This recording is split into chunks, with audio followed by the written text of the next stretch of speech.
Hey everybody, how's it going? Welcome back to Fallout Equestria, and happy 4th of July for those of you that are from America. If you're from the British Isles, I don't care. I'm gone, or worse, a troop of steel rangers. He didn't need to say anything more. I can't take the risk that someone might damage or destroy this, Spike said anyway. Actually, I have to this is important. Okay, so a GEC. I know, it's just Gardens of Equestria. There's no K in it. But I'm going to call it a GEC. Because, what is it? Gardens of... Go, I guess? But nah, we're sticking with GEC. You don't know if it's going to work, Spike. Like, that's my main problem with this. Like, yeah, it's cool and important, and you should protect it, but what's more important is those books. That's more important. Look, the problem is that we don't know if it works. From what I've gathered, it's never been tested. Bellfire bombs apparently were never actually tested before their use, because otherwise people would be able to tell that shit's not going to last a few weeks. Again, it was pure luck that like Scootaloo and the CMC figured out that it was going to last a lot longer than a few fucking weeks. So clearly Bellfire bombs never actually tested thoroughly. They were probably tested for explosive force, but not thoroughly enough. And I doubt and Spike said that the last time the main six were ever together was at that meeting. So that means that even though Twilight's tried to work the elements of harmony into the machine, it's never been fucking tested. It might work.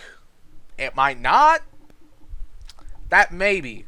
It's a maybe. And I'm not willing to... I don't know.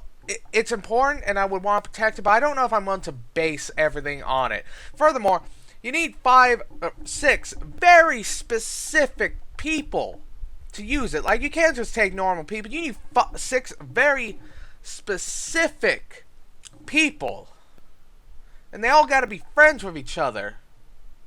You need to get 6 very specific ponies. They all got to be friends with each other. And they all have to slowly make their way across a very dangerous continent to this place to use a device that might not work. That Spike has been basing his entire 200 years of life to protecting in hopes that maybe this will make things better.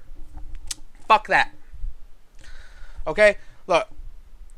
The problem is, the whole problem is that it's our fault, and Spike seems to be basing that if we use these magical items and this ancient technology, it'll all get better. No, it won't. Even if the grass grows and the trees are back and the sun shines, shit's not going to get better. Well, at least not in the immediate term. Like, more resources and farmable land and the lack of radiation will help. But the fact is that shit's, even if it works, because it keeps coming back to that. It keeps coming back to that if.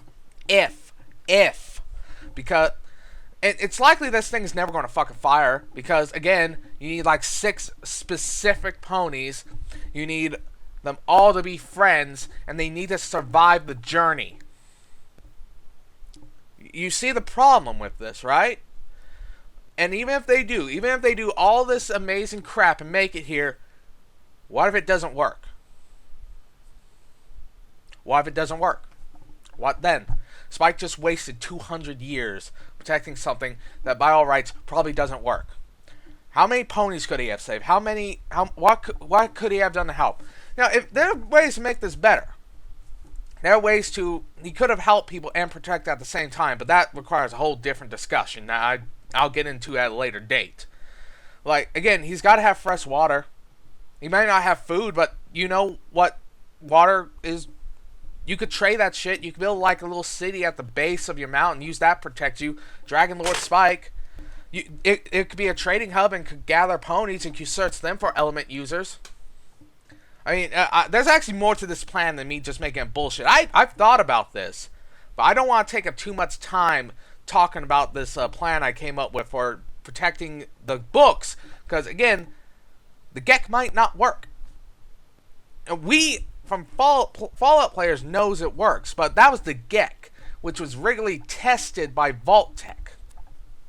This is something Twilight just made up, never tested, never used, we don't know if it works, and it's been sitting here for 200 years. Like, what the fuck, guys? What the fuck?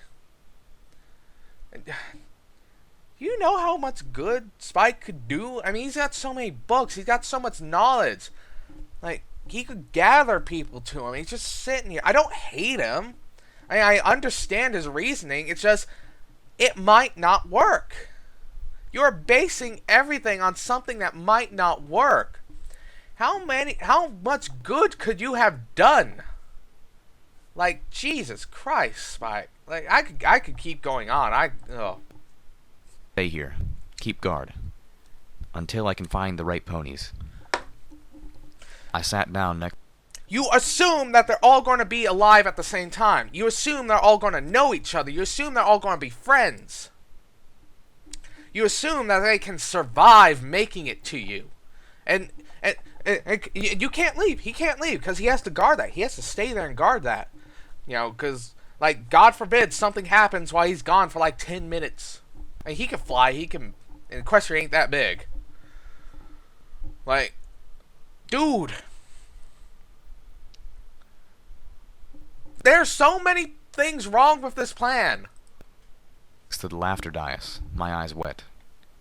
The raw emotions stirred by what I was seeing and hearing were too much. For nearly 200 years, Spike admitted morosely, I've been searching out ponies who seemed like they were virtuous, helping them, setting them on a path to find more like themselves, all in the hopes of one day finding the right 6 ponies. Magic, kindness, laughter, generosity, honesty, and loyalty. My heart broke for the dragon. All that time, he gave a bark of hurting laughter. You wouldn't believe how hard it is just for a pony to find 5 friends in this blasted horror of the wasteland. He looked down, his eyes taking... You know, Voss from Far Cry 3 actually brings something like this up. And I know it's a quote from before Far Cry 3, but it's just where it stuck to me the most. Insanity is doing the same thing over and over and over and over again, thinking, no, this time it'll be different. No, this time it'll be different. He's been doing this for 200 years. 200 years. He keeps trying the same thing. It doesn't work. He keeps trying the same thing. It doesn't work. He keeps trying the same thing. It doesn't work. Spike, you have to accept that in the current climate of Equestria, you're not going to find those fucking ponies. Like, I have problems with this. It's very realistic when people just can't see the problem in front of them and they just keep trying to do something, but they just either can't or they won't see the reason why it just doesn't work. I mean, it kind of annoys me, but I'm the outside perspective. I see the problem here. Like, oh, jeez. In. Well, actually you do. Does it have to be 6? I asked. In all of Equestria's history, there's only been one pony who has ever been able to wield more than one. Trust me, I have a lot of books on the subject. And that was Celestia. She used the power of the elements of harmony to banish the monster her sister had turned into. Only with the elements can magic that powerful be cast. And only Celestia had the ability to use them all. That's not then, true. Why didn't she... A thought struck me. For that matter, why didn't she just send all the damn zebras to the moon?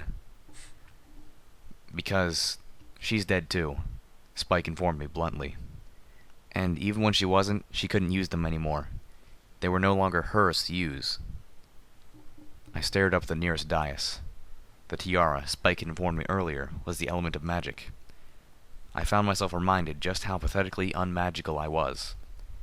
For all the raw power I had learned to tap, I was truly a one... You know, I understand, like, friendship is magic, but always calling the element magic kind of ticked me, because that's not what it actually is. Yeah, it's magical, and friendship is magic, but the element itself isn't magic. It's friendship.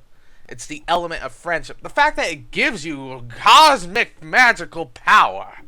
It's more of a side effect than the actual effect. Like, you have to represent friendship in order to actually use it. Brick pony. Or at least be open to friendship. A dark realization washed over me. It's not just us, is it? I looked around the diocese and then back to Spike. We're not the right group of friends either. We can't bring Equestria back. I felt my heart tearing. You're still looking. That's another point. He's trying to make Equestria back to what it used to be. You can't do that. Like, you can't just keep looking at the past, at your golden age. You have to move forward. You have to say, look, it was a good time. It was a great age. But it's gone. You just got to keep going forward. You know, look at the past for lessons. Learn from it. But don't try to emulate it. Because it's gone. And it's not coming back. You instead have to keep going forward with the lessons learned and try to make the future better than the past. Don't try to go back to it. I understand. Using the Gek to make Equestria like it was, it seems like it might solve all your problems. It won't. You'll still have psychopaths and raider gangs and tyrants and slavers. The only difference now is they have a shit ton of resources and fertile land and clean water. Oh, jeez, it ain't gonna be good. Spike nodded sorrowfully. No, you're not. How the fuck do you know?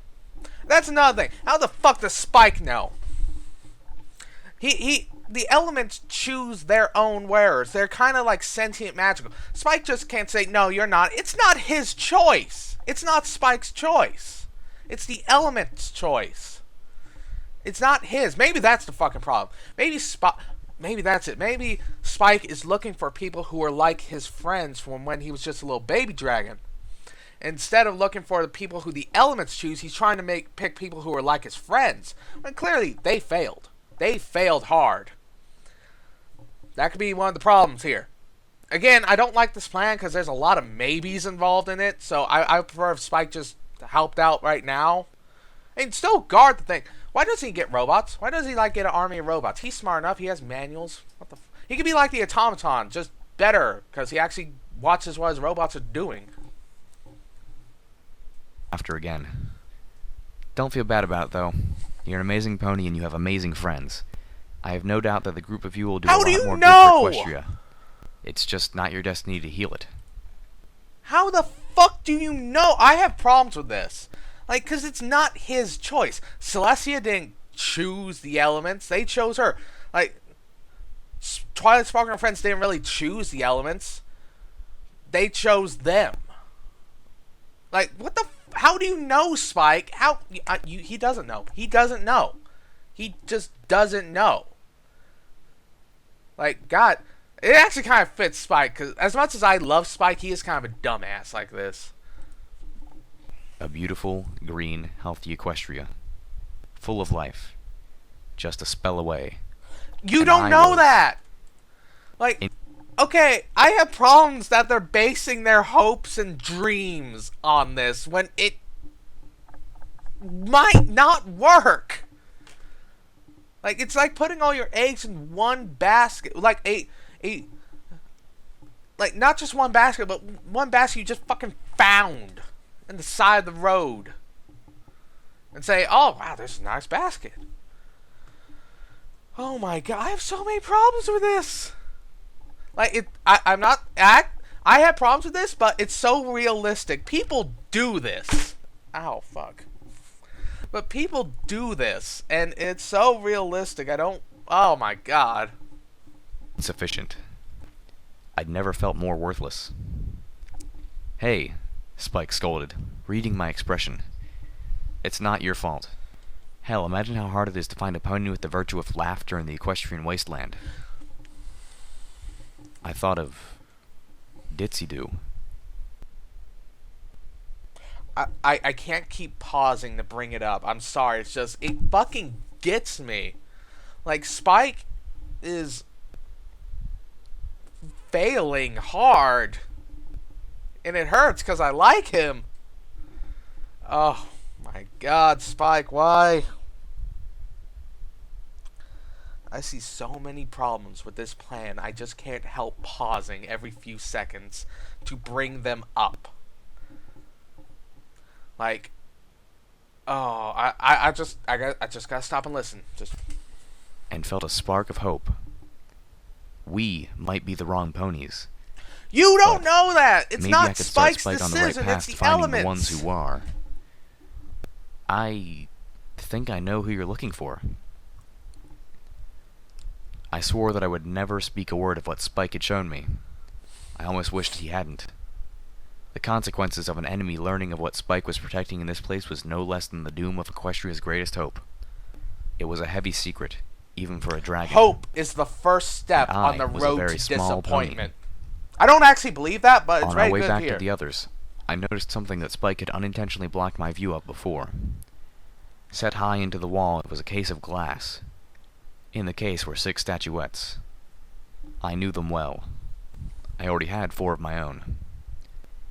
I couldn't see them properly, nor could I read their inscriptions without floating myself up to them. I felt that that would be inappropriate. What happened? Well, you could just I ask asked him. suddenly. Spike stopped, looking back at me, then trailing my gaze up to the display case. I mean, I know what happened to Pinkie Pie, but what happened to the rest of them? Spike's jaw clenched frighteningly. I don't know. You don't know? I mean, you were there, right? I don't know, he repeated, sounding threatening.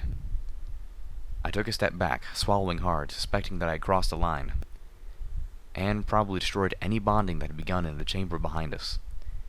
I stared at the floor. Oh, of course, you were here. The dragon's voice boomed with anger and self-incrimination, and regret. I was asleep. Yet again, I found myself staring at the dragon. The huge, purple, powerful dragon who had somehow slept through the apocalypse. I believe I that. just needed to take a nap. I figured that if anything important happened, someone would wake me up. Spike cried, his voice brimming with self-loathing that made my own self-hatred seem petty and small. I should have been there. I should have been with her. She was my closest friend. She's got She your shouldn't mother have died figure. alone. But instead, I was asleep. I'm so sorry, I said. Give him a my hug. voice He trembling. needs it. I put a hoof on his scales in a feeble attempt to comfort him. He was too big to hug. Oh, no, he's not. Just wrap your Spike arms. just You might stood not there, hug him all around, but you unmoving, can hug that little part. Lost in an ocean of his own regrets. He didn't cry. I suspect that the tears this pain would wring from him had all been banished over a century ago. So, I cried for him. Oh. I understood it. This mountain was in the middle of nowhere, days' travel from any hint of civilization. It would have been nearly impossible for even the sounds of the megaspell to reach this far, easily mistakable as thunder. The flashes of light might have pierced the cave, but after the very first hit, the Pegasus ponies had closed up the sky. When Spike had gone asleep, all his friends were alive. Equestria was struggling through the darkest part of its history, but there was hope that it could still pull through. When he woke up, Equestria was gone. His friends were dead. The sky was cloud-locked, and the land below was nothing but blighted, poisonous wastes.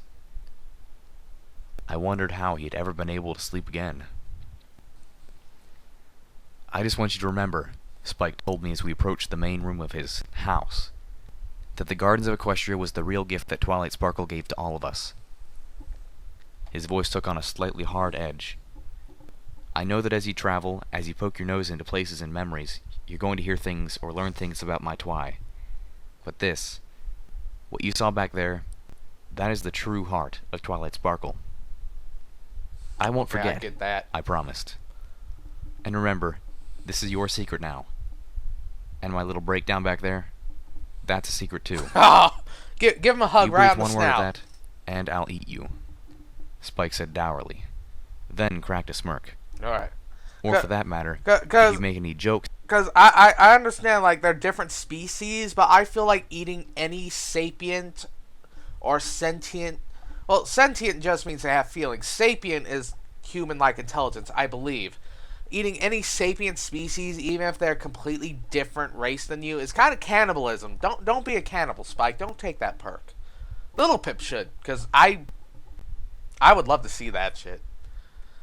I would love to see cannibal Little Pip. It's about a grown guy playing with dolls. Calamity and Velvet Remedy looked up at us as we returned. From Velvet's expression, she could tell I had been crying. "It's a good reason," I said simply. They both nodded, clearly willing to accept it. An awkward silence fell over the room. Calamity glanced nervously towards the entrance. Somewhere out there were the other Pegasi, a whole civilization that had once been his home. To his family and friends, he was now a Dashite, a traitor. Was he thinking about them? Missing them? Or was he worried what his own kind would do, not to himself, but to his friends should they catch us up here? Velvet Remedy fidgeted in her saddleboxes, medical kits that had seen far too much use patching up wounds inflicted by violence. I think Spike just fucked up.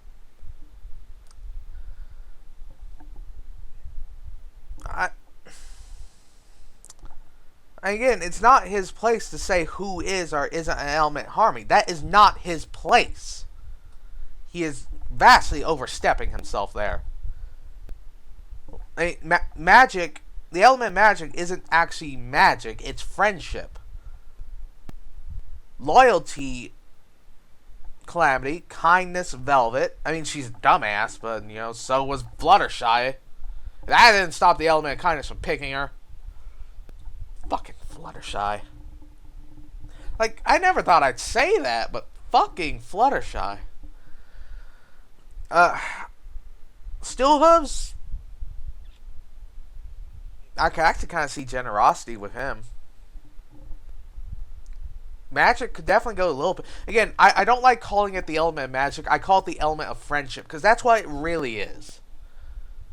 Yeah, I think Spike just fucked up. I think Spike is looking looking for people like his friends and ignoring the fact that the elements choose their bearers, not him.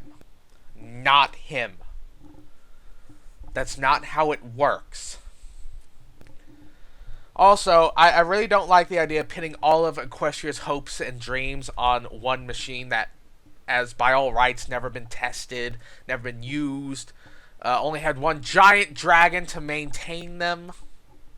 I mean, even the stables, for as hardy as they are, have people to maintain them. Spike is too damn big.